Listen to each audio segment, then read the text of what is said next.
Assalamualaikum warahmatullahi wabarakatuh. Perkenalkan, nama saya Kubatun Nisa dengan NIM 23060209.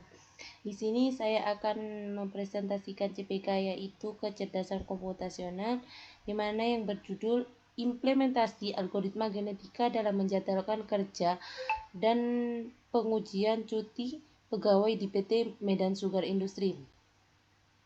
Prosedur permasalahannya di sini yaitu berdasarkan artikel implementasi algoritma genetika penjadwalan kerja dan pengajian cuti pegawai di PT Medan Sugar Industri, yaitu permasalahan yang dihadapi perusahaan ini adalah sistem penjadwalan kerja dan pengajuan cuti yang masih dilakukan secara manual, dan penjadwalan shift kerja belum optimal karena sering terjadi ketidakteraturan pembagian shift, dan sehingga seperti karyawan memperoleh shift yang sama pada hari berturut-turut serta adanya shift ganda, sehingga menyebabkan beban kerja karyawan tidak merata dan berpotensi menurunkan produktivitas kerja.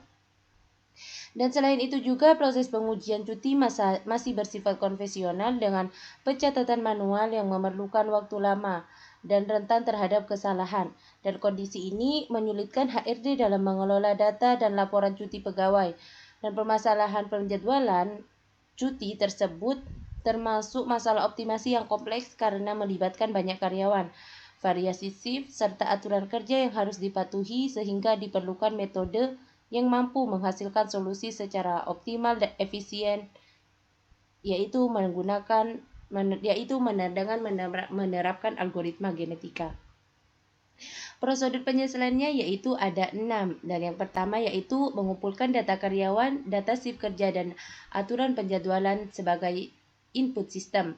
Yang kedua, membentuk populasi awal berupa jadwal kerja secara acak menggunakan representasi kromosom. Yang ketiga, menghitung nilai fitness setiap kromosom berdasarkan jumlah pelanggaran aturan penjadwalan. Yang keempat, melakukan seleksi kromosom terbaik untuk diproses lebih lanjut. Yang kelima, melakukan proses crossover dan mutasi untuk menghasilkan solusi jadwal yang lebih optimal. Yang keenam, mengulangi proses algoritma genetika hingga diperoleh jadwal kerja dengan pelanggaran minimum serta mengimplementasikannya dalam sistem penjadwalan dan pengajuan diri. Dan aturan yang digunakan di sini yaitu karyawan tidak boleh mendapatkan shift yang sama pada hari berturut-turut, dan setiap pelanggaran diberi penalti yang dimana itu nilainya 0,2, dan shift libur dan L yaitu di situ shift libur yaitu tidak terhitung sebagai pelanggaran.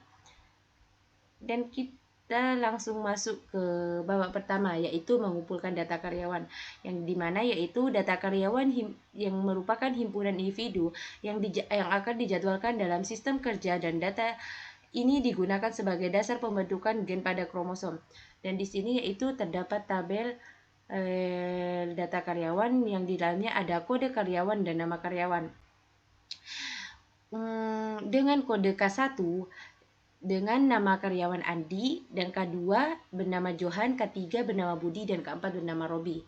Selanjutnya yaitu data shift, yang dimana data shift itu adalah jenis jadwal kerja yang mungkin diterima karyawan.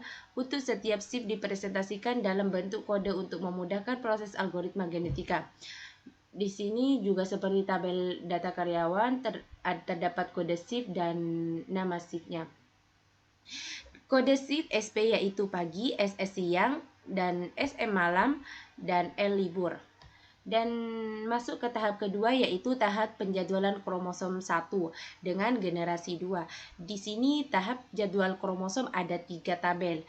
Dan di sini untuk tabel pertama dari hari Sabtu sampai Minggu dan dengan ada jumlah pelanggaran yaitu 2. Dan tabel jadwal kromosom 2 sama kayak yang di atas dari hari Senin sampai Minggu. Ini datanya, dan terdapat juga jadwal pelanggarannya, jumlah pelanggarannya itu ada 2.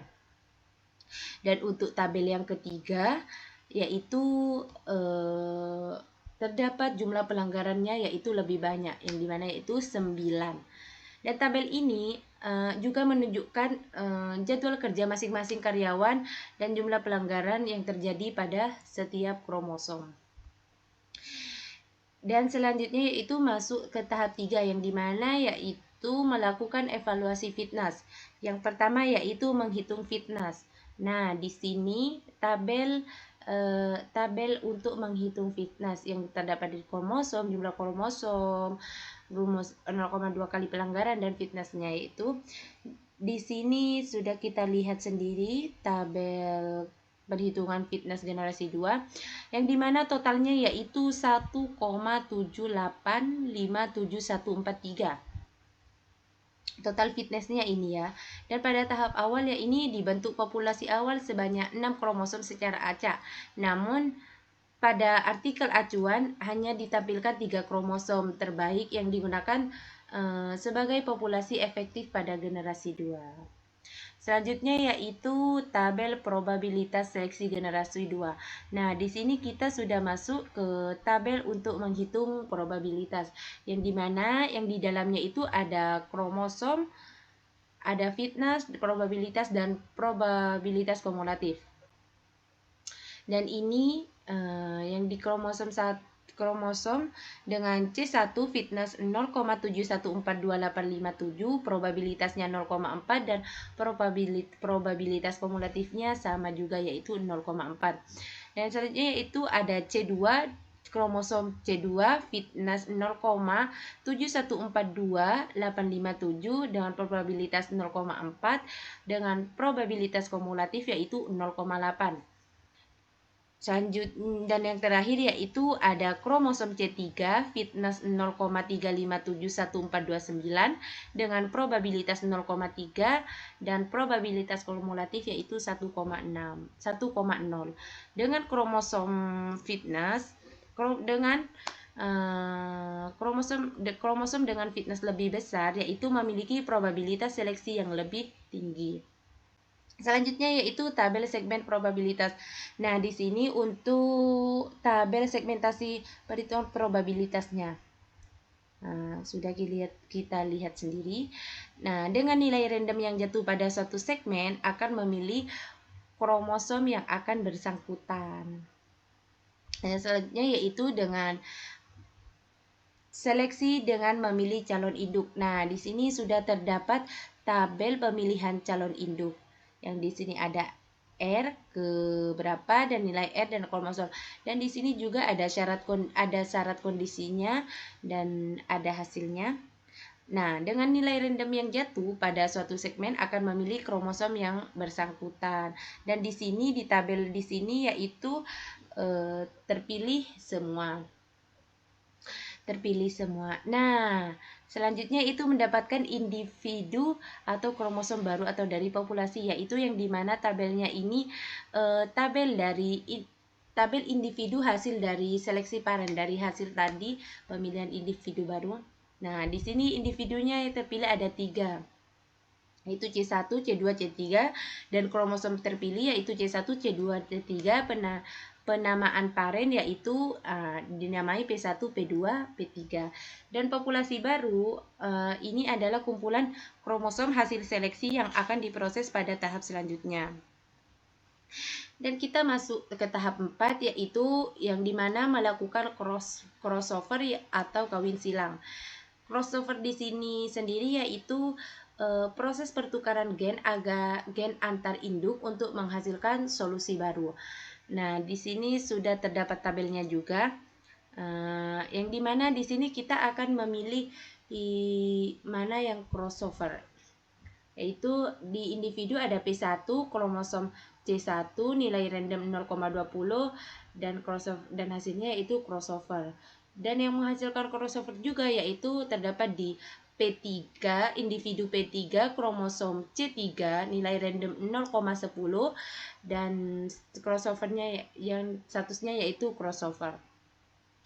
Dan crossover ini terjadi pada paren dengan nilai random yang lebih kecil dari probabilitas. Nah, dari sini yaitu nilai yang lebih kecil kan terdapat di P3 dan P1. Yaitu nilai randomnya yaitu lebih kecil, sedangkan di P2 yaitu terdapat nilai randomnya yang tinggi yaitu 0,40 dan di sini statusnya tidak terjadi crossover. Dan jika terjadi crossover, maka akan dilakukan partial mapping crossover. Nah, akan dilakukan partial mapping crossover lagi, yang dimana tabelnya di sini ada yang pertama pasangan, yaitu 1, parennya P1 kali P3, dan keterangannya itu crossover. Nah, yang tadi di atas dan tabel yang di atas. Nah, yang kedua yaitu pasangan 2, paren P2, keterangannya yaitu tidak terjadi crossover. Dan pada kasus penjadwalan shift, PMX diterapkan sebagai pertukaran segmen jadwal antar paren. Dan tahap yang terakhir yaitu melakukan tahap mutasi, yang dimana yaitu di sini terdapat tabel mutasi yang diantaranya ada individu, ada kromosom, dan ada keterangan mutasi atau tidak. Yang individu di sini ada G3-1 dengan kromosom 0,50, dengan keterangannya yaitu mutasi atau tidaknya yaitu tidak terjadi mutasi. Dan yang kedua G3-2, individunya G3-2 dengan nilai kromosom 0,20, keterangannya yaitu terjadi mutasi. Dan individu G3-3 dengan tabel kromosom 0,70 dan dengan keterangan tidak terjadi mutasi. Dan mutasi ini hanya akan terjadi pada kromosom dengan nilai random yang lebih kecil dari probabilitas. Nah, di sini kan terdapat di G3-1 dan G3-3 itu terdapat nilai random yang lebih besar dari G3-2. Maka yang terjadi mutasi itu terdapat di G3-2 dengan nilai random 0,20. Dan di sini yaitu tabel hasil mutasi, yang dimana yaitu dengan kromosom G3-2 dengan gen ditukarnya yaitu K5 Kamis pada hari Kamis dan Jumat, dan keterangannya yaitu berhasil. Dan yang terakhir yaitu melakukan fitness kembali atau generasi kedua. Dan di sini kita melakukan fitness kembali pada generasi 2 yaitu menghitung bobot. Menghitung bobot di mana kita di sini akan mengambil di mana yang terbaik, yaitu terdapat di G3-2 1 0,2 yaitu dengan bobot 0,8333333 dengan fitnessnya yaitu statusnya terbaik. Nah, dan berdasarkan hasil evaluasi fitness generasi 3, kromosom G3-2 memiliki nilai fitness tertinggi yaitu 0,8333333, dan sehingga dipilih sebagai solusi terbaik penjadwalan shift menggunakan algoritma genetika. Sekiranya cukup sampai di sini presentasi yang saya sampaikan. Apabila ada salah kata dari awal sampai akhir, kurang lebihnya mohon maaf. Wassalamualaikum warahmatullahi wabarakatuh.